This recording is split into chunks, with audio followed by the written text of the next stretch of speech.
여러분, 이 세상에는 있지만 천국에 없는 것들이 있습니다.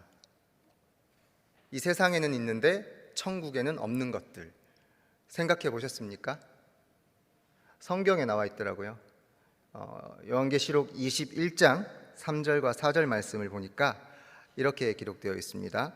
하나님의 장막이 사람들과 함께 있음에 하나님이 그들과 함께 계시리니 그들은 하나님의 백성이 되고 하나님은 친히 그들과 함께 계셔서 모든 눈물을 그 눈에서 닦아주시니 다시는 사망이 없고 애통하는 것이나 곡하는 것이나 아픈 것이 다시 있지 아니하리니 처음 것들이 다 지나갔음이로라. 아멘. 자, 천국에는 뭐가 없다고요? 눈물도 없고 사망도 없고 애통하는 것도 없고 아이고 하고 곡하는 것도 없고, 그리고 여러분 제일 중요한 거 아프지 않다고 합니다. 얼마나 아픈 분들 많으세요. 근데 우리 주님 계신 천국에는 이런 우리가 이 땅에서 겪어야 할 사망, 눈물, 곡하고 애통하고 아프고 이런 것들이 없다고 합니다. 그 얼마나 아름다운 것입니까? 그런데 여러분, 또 없는 것이 있어요. 세상에는 있는데 또 없는 것. 세상에 우리에게 정말 필요한 건데 천국에 없는 것이 또 있다고 하네요. 이게 뭔가 하면, 여러분, 천국에 설교가 있을까요? 하나님의 말씀. 세상에는 우리가 살아가야 하면 꼭 하나님의 말씀이 필요한데 거기는 다 예수 믿고 구원받은 사람들이 사는 곳이니까 하나님의 말씀이 필요가 없죠. 기도도 없다고 합니다. 헌금도 없다고 해요. 근데 하나가 딱 있다고 합니다. 할렐루야. 네.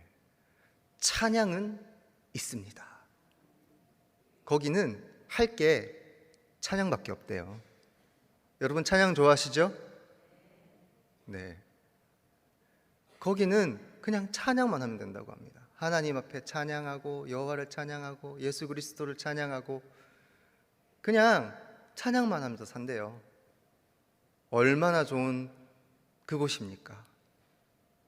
세상에는 참 많은 것들 우리가 겪고 그렇게 살아야 하는데 천국에는 찬양 하나만 존재한다고 합니다. 그래서 오늘 말씀은, 오늘 계시록 우리가 19장 말씀은 어린 양의 혼인잔치의 그 아름다운 장면을 표현한 것이고, 그리고 오늘 우리가 읽은 말씀은 그 혼인잔치 안에 찬양을 하는 영광스러운 그 찬양의 자리, 천상의 교회라고 하죠. 천국에 있는 교회에서 그 아름다운 모든 성도들이 모여서, 구원받은 주의 백성들이 모여서 함께 찬송이 울려 퍼지는 그 장면을 묘사한 그런 말씀입니다. 여러분, 우리는 이곳에서 찬양을 하는 것과 천국에서 찬양이 하는 것이 같다고 이제 생각할 수도 있는데 좀 다르지요. 엄연히 생각하면 이 땅에서는 우리가 찬양을 하는 이유도 있고 목적도 있고 많은 것들이 있는데 천국에서는 우리가 할 게 찬양밖에 없고 찬양을 해야만 하는 것이기 때문에 이 땅에서의 찬양과 천국에서의 찬양은 사실 좀 다르게 우리에게 다가옵니다. 그러면 그렇다고 해서 그게 전혀 동떨어진, 그러면 천국에서의 찬양은 그때 가서 하면 되는 찬양이고 지금의 찬양과 다른 것인가? 또 그렇지 않죠. 그래서 오늘은 여러분과 함께 지금부터 우리가 죽을 때까지 불러야 될 찬양, 그리고 앞으로 우리가 하나님 앞에 나아갔을 때에, 그리고 천국 백성이 되어서 그 천상의 교회에서 하나님을 예배하고 하나님을 찬송할 때 부를 찬양에 대해서 우리가 쭉 생각해 볼 거고, 그러면 우리가 이 땅 가운데 어떠한 마음으로 하나님을 찬양하고 경배해야 하는지에 대해서 오늘 잠시 생각해 보고자 합니다. 여러분, 찬양은 어떻다고요? 영원하다고요. 그래서 지금까지 우리가 불러왔던 찬양, 앞으로 우리가 불러야 할 그 찬양이 과연 어떠한 찬양이 되어야 하는가? 첫 번째로 오늘 말씀에 보면 누가 찬양을 해야 되는가에 대해서 기록하고 있는데 5절 말씀에 보니까 이렇게 기록되어 있어요. 보좌에서 음성이 나서 이르되 하나님의 종들 곧 그를 경외하는 너희들아, 작은 자나 큰 자나 다 우리 하나님께 찬송하라 하더라. 아멘. 누가 찬송해야 된다고 합니까? 아무나. 아무나라고 얘기하면 조금 이렇게 뉘앙스가 이상한데요. 누구나.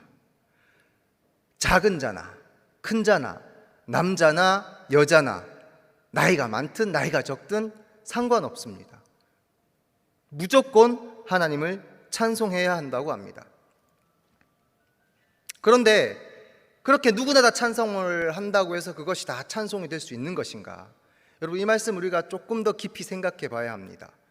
그러면 여기 우리는 다 모여 있습니다. 누구나 다 나와서 찬송해야 한다 하니까 우리는 다 나와서 찬송을 하고 있는데, 그러면 여기서 모인 우리가 다 찬송하면 다 똑같은 찬송이 되는가? 여러분, 말씀에 빗대어 생각하면 그렇지 않습니다. 작은 자나 큰 자나 다 찬송해야 한다고 하지만 중요한 전제가 오늘 말씀에 달려 있네요. 하나님의 종들, 곧 그를 경외하는 너희들아 라는 전제가 달려 있습니다. 이 말은 다시 말씀드리면, 여기 나와서 찬송을 한다고 하지만 그 찬송이 다 찬양이 될 수 있는 것인가? 그렇지 않습니다.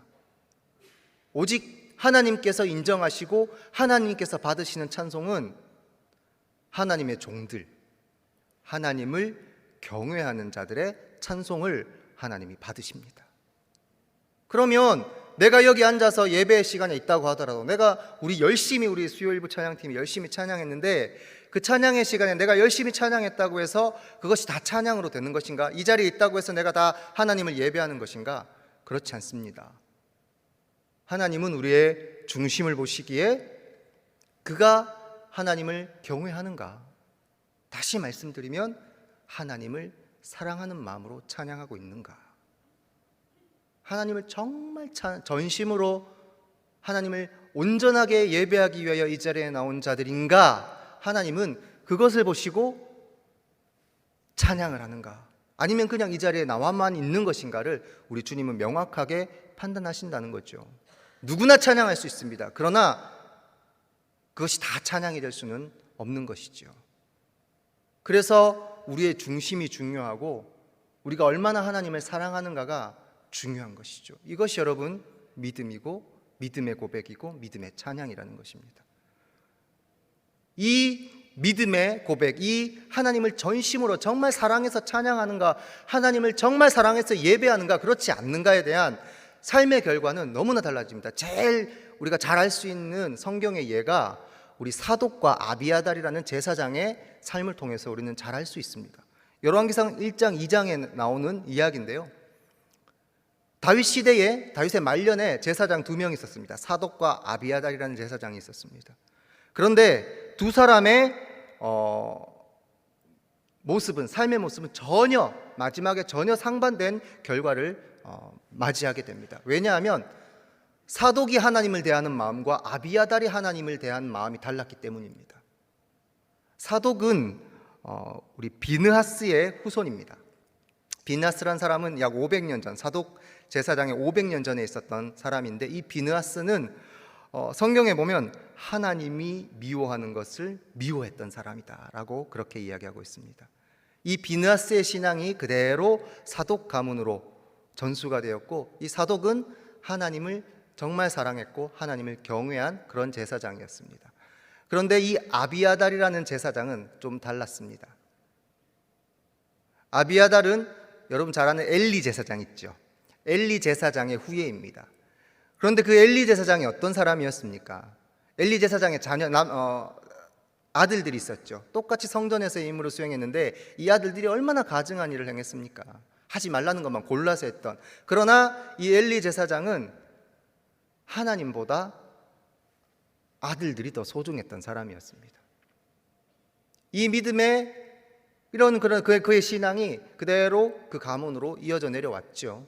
결국 그렇게 됐을 때에 사독과 아비아달, 이 두 사람은 다윗의 말년에 이제 다윗의 그 왕위를 계승하는 그런 과정에서 이 아비아달 제사장은 아도니아라는 사람을 택합니다. 다윗의 자녀 아도니아라는 사람을 택한데, 이 아도니아는 자기 스스로 내가 왕이 될 것이다 라면서 해서 자기 스스로를 세웠던 사람, 이 사람을 아비아달은 추종했고, 사독은 정반대였습니다. 사독은 다윗의 명령을 따라서 하나님이 택한 솔로몬에게 기름을 부었던 제사장이 사독 제사장이었습니다. 결국 솔로몬이 왕이 되고 이 아비아달은 파면이 되고 말죠. 이미 이 일이 엘리 제사장의 가문에 이런 일이 일어날 것이라는 건 성경에 예견이 되었고 그 성경이 그대로 이루어졌다, 말씀이 이루어졌다라고 성경에 기록이 되어 있습니다. 자기 자신을 위해서 하나님의 일을 하는 것과 찬송을 하는 것과 하나님을 정말 사랑해서 찬송을 하는 것과는 전혀 다른 결과를 받아들이게 됩니다. 여러분은 누구를 위해서 지금 찬송하고 계십니까? 나를 위해서 찬송하는 것은 사실 찬송이 아니지요. 여러분, 찬송이 무엇인가요? 하나님을 영화롭게 하고 하나님 앞에 영광 올려드리는 그 목적 하나만 갖고 우리는 찬송을 합니다. 이 목적 외에 다른 목적이 있을 수 없습니다. 이 목적을 갖고 찬송을 하고 전심을 다해서 하나님을 예배하는 자들에게 하나님이 그 찬송을 기쁘게 받아주시고 그 찬송 가운데 나타나셔서 은혜 주시고 평강 주시고 치유도 허락하여 주시고 우리에게 회복의 은혜도 주시는 것이죠. 그것이 찬송의 능력인데 우리는 거꾸로 나를 위해서 찬송을 합니다. 여러분, 왜 찬송하세요? 나의 마음에 평안이 오니까요. 내 마음에 기쁨이 오니까요. 틀리다고 말씀할 수는 없지만 왜? 그런 결과가 우리에게 주어지기 때문입니다. 그러나 그것이 목적이 되어서는 안 됩니다. 찬송은 하나님을 사랑하는 그 마음 하나만 가지고도 우리는 할 수 있는 것입니다. 그것이 찬송입니다. 우리가 찬양해야 하는 이유입니다. 여러분은 지금 찬양하고 계십니까? 찬송하고 계십니까?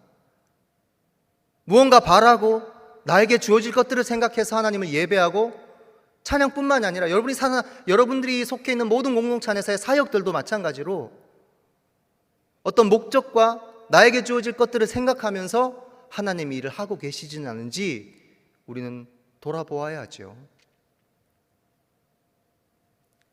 온전한 사랑의 마음 갖고 하나님 사랑하는 그 마음 하나만 갖고도 여러분들 찬양할 수 있는 고척의 성도 여러분들이 되시기를 축복합니다.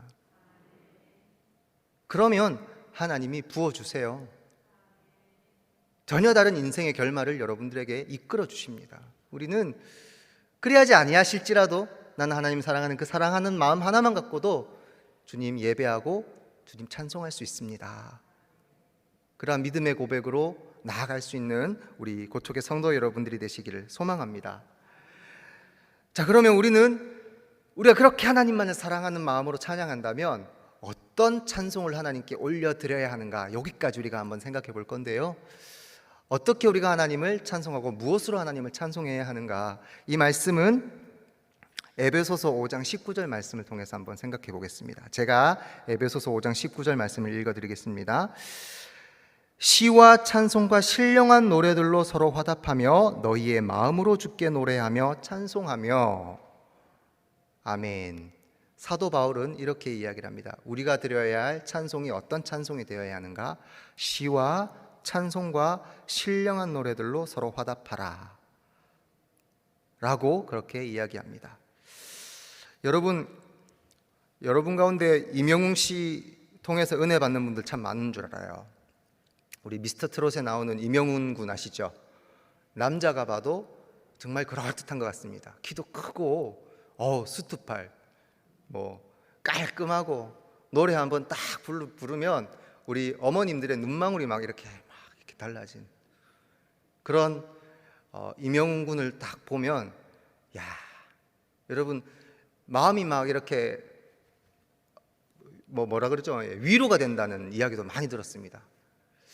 그런 가수들이 이렇게 노래를 불러요. 근데 그런 가수들의 노래를 받고도 마음의 위로를 받는다고 합니다.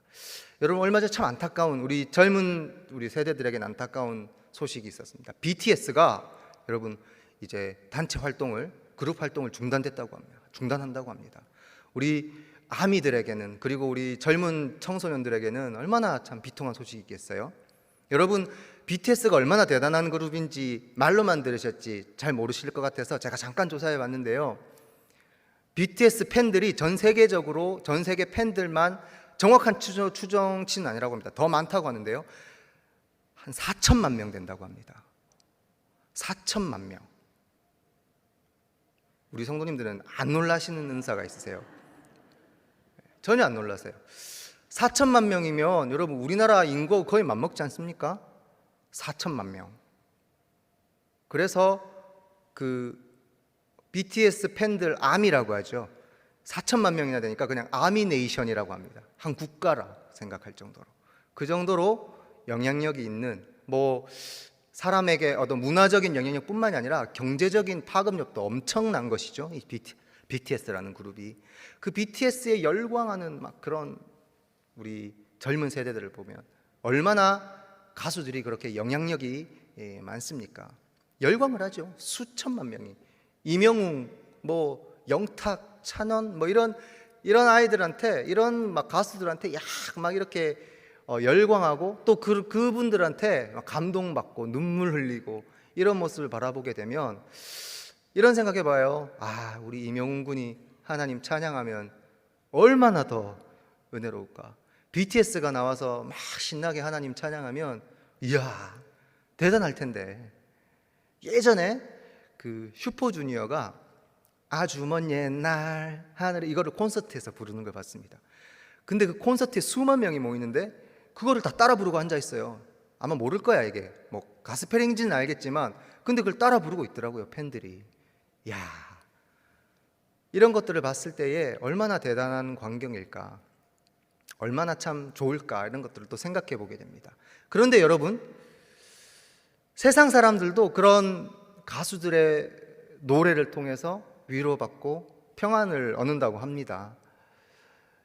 그러나 여러분, 우리는 예수 그리스도를 믿는 믿음의 사람들이 세상 노래 속에서 여러분 은혜를 누릴 수 있고 평안을 누릴 수 있습니까?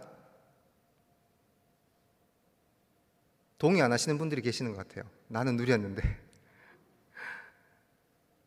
우리는 세상의 것들에 눈을 두어서 안 된다고 이야기를 하죠. 왜냐하면 세상의 것들은 거짓이 있을 수 있고 사탄의 것들이 분명히 있을 수 있습니다.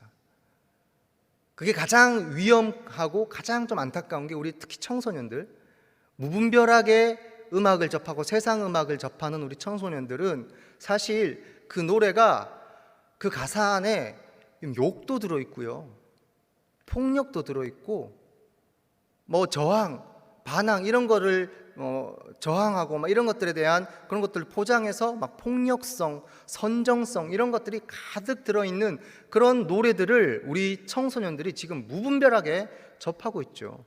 아무리 부모님들이 못하게 하고 막아도 그렇게 할 수가 없습니다. 왜죠? 요즘 유튜브 보십시오, 여러분들. 뭐 애들 그냥 다 들어가서 볼 수 있는 게 유튜브 아닙니까? 막을 수가 없습니다. 무엇으로 그것을 막겠습니까? 찬양을 입에 담아야 하고, 아까 말씀드렸듯이 찬양은 누가 하는 것입니까? 하나님을 사랑하는 사람들이 찬양을 해야 하고, 그 입술에 하나님의 영광을 담아야 할 우리 믿음의 사람들이 세상 것에 빠져서 오히려 세상 것에 더 안심을, 안락을 누리고 그것에 의해서 위로받는, 여러분 세상의 것은 한정되어 있죠. 세상은 영원하지 않습니다. 아무리 좋은 노래를 우리가 마음에 두고 한다 해도 우리는 세상에 있을 동안에만 그 노래를 부릅니다. 그러나 찬양은 영원합니다. 영원한 것은 찬양밖에 없습니다. 참된 안식과 참된 평안은 하나님을 사랑하는 마음으로 드려지는 찬양으로부터 얻을 수가 있습니다. 그렇다면 여러분, 이명웅에게서 은혜를 누리지 마시고요, BTS를 통해서 뭐 위로받고 이런 우리 자녀들이 그렇게 되는 것을 바라는 것이 아니라, 여러분이 먼저 하나님을 통해서, 여러분이 먼저 하나님을 사랑하고 찬양의 삶을 살아내므로 우리의 자녀들이 나의 삶을 바라봤을 때에, 아, 우리 엄마 아빠가 저렇게 하나님 찬양하고 저렇게 하나님 사랑했더니 얼굴이 달라졌고 삶이 달라졌고 모든 생활이 달라졌고 나도 저렇게 살아야겠다라는 믿음의 대를, 믿음의 그런 유산을 물려줄 수 있는 우리 고척의 성도 여러분들이 되기를 소망합니다. 그래서 우리의 다음 세대들이, 우리의 자녀들이 하나님 찬양하는 그날, 하나님을 예배하고 하나님을 경배하는 자리에서 더 뜨겁게 찬양할 수 있는 우리의 자녀들이 될 수 있기를 소망합니다. 그러면 여러분 어떻게 해야 될까요? 우리의 자녀들이 찬양하는 것도 여러분 좀 인정해 주셨으면 좋겠어요. 좀 인정해 주십시오. 오늘 여러분들에게 찬양이 나왔으니까 제가 좀 간곡하게 부탁드리고 싶은 이야기도 하나 하려고 합니다. 여러분 한 20분 동안 우리 수요 찬양 일부 찬양팀이 앞에서 열심히 막 찬양했습니다. 여러분 은혜 많이 받으셨죠? 우리 찬양팀에게 박수 한번, 격려의 박수 한번 했으면 좋겠습니다. 늘 수고하고 아침 10시부터 여러분 목 쩍쩍 갈라집니다. 그래도 정말 열심히 찬양하죠. 때로는 이런 찬양을 열심히 하다가도 우리 이제 성도님들의 이야기를 들어보면 간혹 이런 얘기를 하시는 분들이 계세요. 저희 고척교회 성도님들은 아닌데요. 아이고 좀 아는 찬양 좀 했으면 좋겠다, 이런 얘기도 많이 하세요. 물론 그 마음도 이해는 되죠. 그러나 여러분들이 다 찬양 아십니까? 모든 찬양을 다 아시진 않으시죠. 그리고 아는 찬양만 하면 새로운 찬양 언제 배우시겠어요? 그러면 조금 더 이제 넓은 마음으로 이렇게 찬양을 바라봐 주시는 것도 좋을 것 같아요. 제가 이제 찬양을 하고 찬양 오래 인도했습니다. 굉장히 오랜 시간 동안 찬양 인도하면서 늘 교회 갈 때마다 들었던 이야기가 있습니다. 제가 예전 교회에 처음 이제 찬양 사역자로 부임을 해가지고 첫 찬양을 하는 시간에 정말 신경을 많이 써서 그 선곡을 했어요. 그 교회가 한 100년이 넘는 교회였거든요. 그래서 이 교회는 보수적이고 어르신도 많으니까 좀 찬양을 찬송가 위주로 해서 좀 선곡을 잘해야겠다 해가지고 심혈을 기울여서 찬양을 딱 했습니다. 그리고 첫 찬양을 딱 마치고 내려왔어요. 장로님 한 분이 저기서 다 오셔가지고 저한테 손을 잡고 악수를 딱 하셨어요. 그러면서 하시는 말씀이, 그때 전도사였으니까, 전사님 아는 찬양 좀 하소, 이러시더라고요. 아는 찬양 좀 하소. 저는 진짜 열심히 선곡했거든요. 아는 찬양만 하려고. 그래서 오래된 찬양들로만 해서 찬송가 3곡하고 지금은 엘리야 때처럼, 여러분 다 아시죠? 이거 한 곡 넣었습니다. 그런데 그거를 모르시더라고요. 그때 저는 마음에 결심했습니다. 이제 다 찬송가만 할 거야. 어린 마음에. 여러분 요즘 세대들이 부르는 찬송 따라 하시기 힘든 거 압니다. 템포도 빠르고 빠른 템포뿐만이 아니라 리듬이 어려워요. 막 이렇게 박수치는 박자 맞추기도 힘들고. 그러나 우리의 아이들은 그렇게 찬양합니다. 그리고 그것이 하나님의 기쁨이 되고 정말 하나님을 사랑하는 마음으로 우리 아이들이 그런 찬양을 하는 것이라면, 여러분 내가 여기 앉아서 비판하고 정죄하고 예배를 바라보고 찬양을 바라보고 판단하는 그러한 기준으로 앉아있는 나의 찬양을 하나님이 받으시는 것이 아니라, 아무것도 모르는 아이들이라 할지라도 뜨겁게 하나님 사랑하는 마음으로 찬양하는 그 자리가 찬양의 자리고 오히려 예배의 자리입니다. 그렇다면 여러분 좀 더 넓은 마음으로 내가 모르는 찬양이 나와도 어떻게 해야 할까요? 이런 찬양도 있구나, 이런 가사로 찬양하는구나, 그래 나도 한번 배워보자. 여러분 이 찬양이 없어질까요? 찬양은 어떻다고요? 영원합니다. 하나님을 찬양하는 이 찬양은 우리가 앞으로 영원토록 죽어서도 천국 가서도 불러야 할 찬양들이 지금 이곳에서 불려지고 있다면, 천국 가서 나는 그때 안 배웠던 찬양 이제 와서 배우려고 아이고 끌적끌적 얼마나 멋쩍게 앉아 있겠어요. 남들 다 일어나서 아는 찬양이라고 뜨겁게 찬양하는데 나만 몰라서 이렇게 하고 있다면 얼마나 멋쩍겠습니까?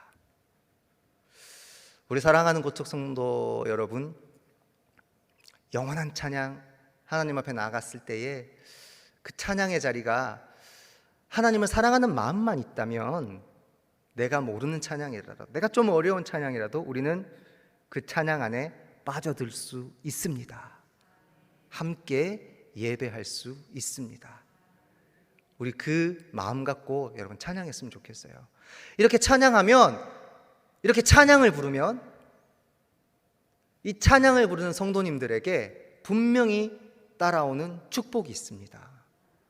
여러분 아까 처음 제가 말씀드렸을 때에 축복을 얻으려고 찬양하는 것이 아니지만, 그러나 찬양을 하면 축복은 자연스럽게 우리에게 따라오게 됩니다. 하나님을 사랑하는 마음만 갖고도, 하나님께 영광 올려드린다는 그 생각만 갖고도 하나님을 찬양할 수 있는데, 하나님은 그것을 너무나 아름답게 여기셔서 그러한 마음으로 찬양하는 자들에게 치유도 해주시고요, 평안도 주시고요, 모든 것들을 회복시킬 수 있는 그런 아름다운 인생의 결말로 우리를 이끄십니다. 구약의 성도들이 그래서 찬양했고, 신약의 초대교회의 성도들이 그렇게 찬양했고, 사도들이 찬양했고, 어떤 일들이 일어났습니까? 여리고성이 찬양으로 무너졌습니다. 하나님을 믿고 의지했더니 홍해가 갈라지고 죽었던 자가 살아나고, 그리고 옥문이 열렸고 전도의 문이 열렸습니다. 어떨 때? 찬양할 때에. 바울과 실라가 옥에 갇혀서 그 어두운 옥 속에서, 옥 중에서도 하나님을 찬양하고 기도했더니 옥문이 열리고 예수를 몰랐던 간수들이 복음을 전해 듣는 전도의 문이 그렇게 열렸다고 합니다. 사랑하는 고척교회 성도 여러분, 말씀을 맺습니다. 이제 우리는 새로운 변화의 시점에 서 있습니다. 우리 고척교회는 이제 새로운 그런 시대를 맞이하게 됐습니다. 교회 내적으로 또 외적으로 코로나가 이제 끝나가게 되는 이 시점에서 새로운 사역들을 우리는 감당해야 합니다. 어떻게 여러분 감당하시겠습니까? 영원한 찬양, 이 찬양의 마음 갖고 여러분들 사역하십시오. 하나님 사랑하는 마음으로 이 하나만 갖고도 하나님 찬양할 수 있고 이 믿음의 사역을 감당할 수 있을 때에 하나님은 우리 고척교회를 일으켜 세워주실 줄로 믿습니다. 부흥이 우리 교회에 일어날 줄로 믿습니다. 전도의 문이 열릴 줄로 믿습니다. 영원한 하나님의 나라, 영원한 하나님을 찬양하며 그 찬양으로 하나님께 영광을 올려드리고, 그 찬양의 자리에서 마음껏 하나님 예배하고, 그로 인해 우리에게 부어주시는 놀라운 하나님의 은총, 부흥과 치유와 회복의 역사가 우리 모든 성도 여러분들의 삶 속에, 가정과 교회와 일터와 모든 공동체 위에 함께 하시기를 주님의 이름으로 축원합니다. 이 시간 함께 찬송 부르며 함께 기도했으면 좋겠습니다.